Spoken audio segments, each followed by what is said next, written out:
So, we're on the eve of the release of Super Mario Galaxy 1 and 2. Something that is hilariously enough one of the best releases this year. Okay, two of the best games ever made bundled in one $70 package. This is, of course, a huge deal, especially for younger fans who did not have the opportunity to play these games when they first came out on the Wii. But over the past couple of weeks, much like we did with Super Mario 3D All Stars, you're seeing no everyone just sit there whining, complaining, arbitrarily just making all this noise about how Mario Galaxy is a ripoff, how they shouldn't be selling it at that price point, how they shouldn't be selling it at all. It should be a free game. And honestly, I'm glad to see the vast majority of the people are rejecting this mindset. You know, the amiibos have sold out, the game itself is doing really well. And right now we're kind of in this weird phase where like people can't handle the success of this game. You know, much like with 3D All-Stars, which also had this weird early release period where everybody was insisting these games were broken and unplayable, which was not true at all. Mario Galaxy 1 and 2 are getting hit with all these accusations about not adding enough new features, not doing enough. You know, oh man, Bank Toad is gone. You know, you're seeing all these weird complaints. But the thing that gets me about this, you know, on the eve of release, how many people are coming out trying to say that Super Mario Galaxy wasn't good to begin with? You know, like I'm seeing a lot of people take one of the most critically acclaimed 3D platformers ever made, a beloved classic on the Wii, and trying to say the movement is stiff. It's unresponsive. It's not fun to play. Mario Galaxy isn't that good. And obviously, this is like, you know, typical Pretendo behavior, but with something like Donkey Kong Bonanza or Mario Kart World, there's at least like the illusion that these are people like playing the game as it comes out and are just you know, unhappy with it. With Mario Galaxy, which is 18 years old at this point, you know, with games like that, you know, like you just have to sit there and just wonder to yourself, like, why have these people never come forward in the past 18 years? And the answer to that, quite simply, is the fact that they aren't fans. They don't play these games. They don't have any desire to play these games. They are simply coping and seething about a major Nintendo release. This is, of course, no different than what they've done with the 3D All Stars re-release, or if you're old enough to remember the All Stars re-release on Wii, because that was just you know, all four games condensed of All Stars condensed into a disc, and a lot of people were coping and seething about how this previously extremely rare, hard to find Super Nintendo game had been ported to the Wii. You know, like again, like, and if you go back even further, you know, plenty of people were coping and seething about virtual console prices and the 1999 Game Boy Advance re-releases of NES games. So basically, since the dawn of time, people have been whining and crying about perfectly reasonably priced Nintendo games. And we are seeing that now with Super Mario Galaxy 1 and 2, right? This is absurd. You know, like this entire console generation so far, we have been hearing people downplay the console, downplay the games, downplay the re-releases, downplay everything based on the price points without really taking into consideration, you know, how good the games themselves actually are. You know, it's been a thing now, you know, seeing Donkey Kong Bonanza Emerald Rush becoming such a huge hit. Well, it shouldn't have been priced $20 though. It should have been free. Free for like a 40-hour long DLC campaign? Like, are you serious? Anybody who says that Emerald Rush is something they slapped together and like resold to you is delusional, because that game, that mode is extremely extensive and goes far beyond what people initially imagined it to be. Like, it's crazy how much content is actually in Emerald Rush. You know, I imagine it's going to be like an average like 20, 30, 40-hour playthrough to get everything in it. But like, with all that being said, like, how can people look at something like Super Mario Galaxy, look at this re-release with, the movie on the horizon, and think to themselves that this game is somehow overpriced. Like, the answer is you can't.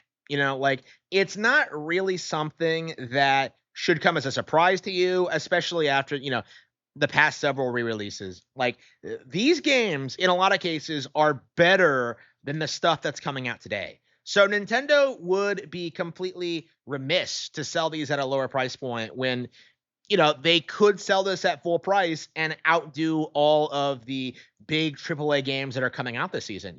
Like Super Mario Galaxy 1 and 2 is launching the same day as Ghost of Your Toy. And I think it's safe to say that Mario's going to outperform that Samurai slut.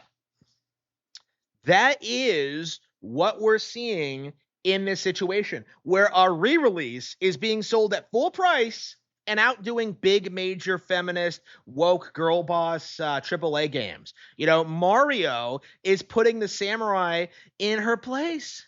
Like, it's just crazy. Like, this is for Assassin's Creed Shadow, bitch. Number 2 on the bestsellers list. Ugh. Like, it is shocking to me that so many people are, gearing up to try and downplay Super Mario Galaxy 1 and 2, which, first of all, isn't going to work, but second of all, has a long history of not working. Because I remember when Super Mario Galaxy 2 was downplayed. I remember when, like, the Wii U Virtual Console releases were downplayed. I remember when, like, 3D All-Stars and Mario All-Stars on Wii were downplayed. Like, you can't keep downplaying every single Mario release that comes out and expect actual fans to continue to take you seriously. And that's kind of my take when it comes to Nintendo critics at this point, is that, like, what exactly are you looking forward to? Like, what exactly do you like? And if you try in this song and dance of saying that you don't like anything, well, like, congratulations. I don't want to hear from you. You're done. You're not a fan. You lose your fan card. You're done. Like, why would I take someone who hates everything that Nintendo does seriously? It's so delusional. It's so out of touch. And it's honestly kind of disrespectful to all of these IPs and all these franchises. Like, really, none of them? Like, it's just, it stretches credibility to the absolute limit. Like, it's just, you just can't take that seriously. And when it comes to, like, a game that's been vetted already, that's considered one of the all-time greats, like, a re-release should not be condemned this way. You didn't see this much seething over The Last of Us remastered being put out again on PS5, right? You didn't see people, like, talk about, like, all the everything that everyone else does. No, it's only a problem when Nintendo does it. And that has been a reoccurring issue with these games for quite some time. My big major takeaway from this is that people aren't advocating for Wii Nintendo Classic support. They're not advocating for these games to be, like, better made or, like, higher production value or add new content. Like, the reality is, no matter what happens, these people would have come out and complained no matter what. And at this point, like, they have cried wolf so many times that I personally cannot take them seriously. They keep saying they're going to emulate these games. Well, guess what? These re-releases do have additional content. They do have minor changes. They do have amiibo support. They have been slightly up-res. Like, this idea that, like, oh, I can just emulate a pirated copy. Like, first of all, that's illegal. And second of all, no, you can't. It's just another example of just how the gaming community is so desperate to downplay every single success story Nintendo has. And this absolutely is going to be a success story. I would not be surprised if this is actually one of the best selling titles of the year. I'm sure a lot of Wii owners have been waiting a long time. Switch owners have been waiting a long time to play this game on Nintendo Switch. And seeing this game come out not only just for Switch 2, but also for the Switch 1, it should be a major, major wake-up call just to how this Wii game, which again was heavily downplayed upon its initial release, has stood the test of time. You know, in this era where pretty much no one remembers BioShock, Portal, Mass Effect, any of the other games that were like propped up that year.